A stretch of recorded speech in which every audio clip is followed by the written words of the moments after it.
Од јавни говори, кампањи на терен меѓу граѓаните, па се до реклами. Политичките кампањи во САД се лига сами по себе. Многу луѓе гледаат на изборите во САД како на финален надпревар во спорт, бидејќи вложуваме многу пари во нив.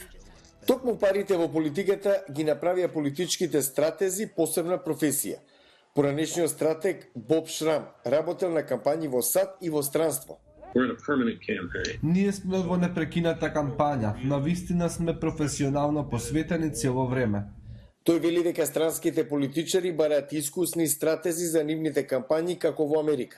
Овој бизнис на меѓународно политичко консултирање почнал во раните 90-ти. По падот на Берлинскиот зид и колапсот на Советскиот сојуз, вели политичката консултантка Рива Левинсон. Овој бизнис почна на места како Латинска Америка, поранешниот Советски сојуз и Африка, кога луѓето почнаа да го прифаќаат нашиот модел на демократија. Шрам, кој советувал политичари во САД, како и во Британија, Израел и Колумбија, вели дека пораката е клучна во било која кампања независно од културните разлики. Кога првпат се ангажиравме во Колумбија, стилот беше кандидатот да застане 30 секунди пред публиката и да ѝ се обрати со главните работи што сака да ги направи. Тогаш си рековме треба да направиме спотови каде лично ќе им се обратите на луѓето.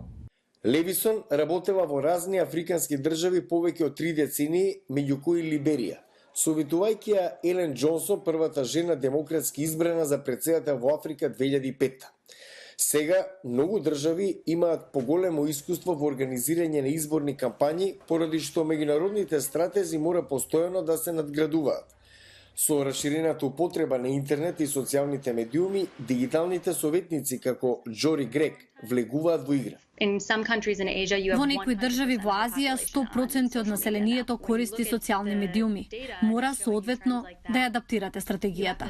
Грег вели дека трендот на домашно политичко советување се шири во светот и од американските експерти повеќе не се единствени во оваа игра.